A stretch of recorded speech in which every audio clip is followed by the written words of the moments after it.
La vaisselle s'entrechoque dans un silence pesant. Au centre de la table, Malika pose sa fourchette avec un fracas métallique qui résonne contre les murs. Elle ne regarde personne, sauf l'assiette de Samira.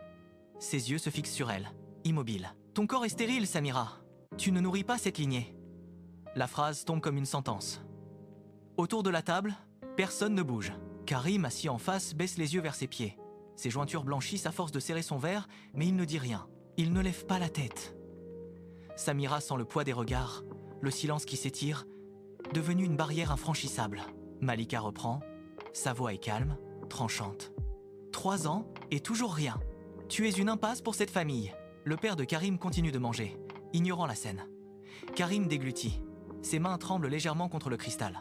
Samira fixe le vide, ses doigts crispés sous la nappe, tandis que l'air dans la pièce semble se raréfier, transformant ce déjeuner dominical en un huis clos étouffant. Malika se lève, sa chaise racle le marbre. Elle pointe un doigt vers la porte, puis vers Lina. Assise en retrait. Puisque ton corps refuse, ta sœur Lina nous aidera. Elle portera l'enfant de Karim. Tu l'élèveras comme le tien. Tu gardes ton titre. Samira tourne la tête vers sa propre mère. Celle-ci évite son regard, fixant ses mains jointes sur ses genoux. Le silence confirme l'accord scellé. Karim, le front perlé de sueur, bégaye dans un souffle. C'est une procédure médicale, Samira. C'est la famille. Samira se lève brusquement, sa chaise bascule en arrière. Elle quitte la salle, le bruit de ses talons sur le sol résonne comme des coups de feu. Elle atteint la cuisine. Lina est là, accroupie près du plan de travail, les épaules secouées par des sanglots. « Ils veulent que je vive dans la chambre d'amis », murmure la jeune fille. Malika dit que Karim doit me surveiller de près. Samira s'arrête net. Elle observe la valise déjà prête dans un coin.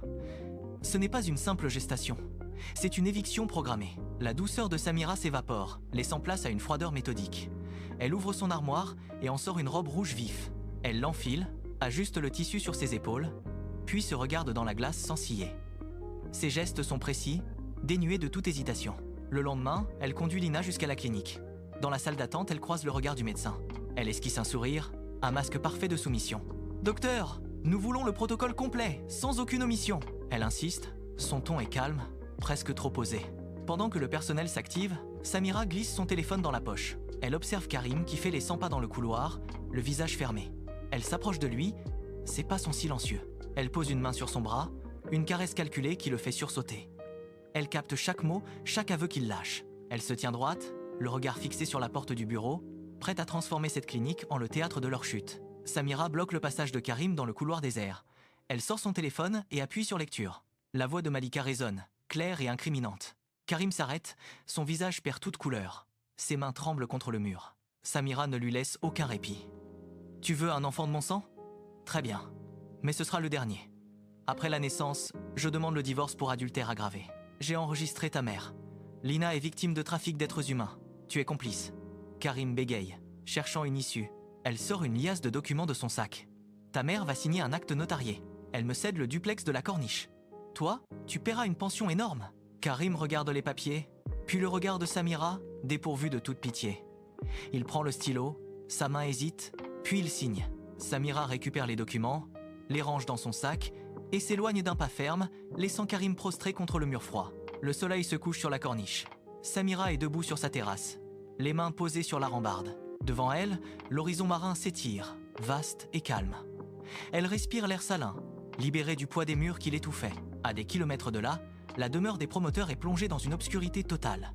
Plus aucun bruit ne filtre derrière les fenêtres closes. Lina a quitté la ville pour reprendre ses études, loin du contrôle de Malika. Dans le salon désert, Karim reste assis, immobile, les yeux fixés sur un vide immense. Il attend un enfant qui ne portera jamais son nom, un héritier fantôme né de contrats brisés. La dynastie s'est effondrée dans le silence. Samira détourne le regard de la mère et rentre chez elle, fermant la porte sur son passé.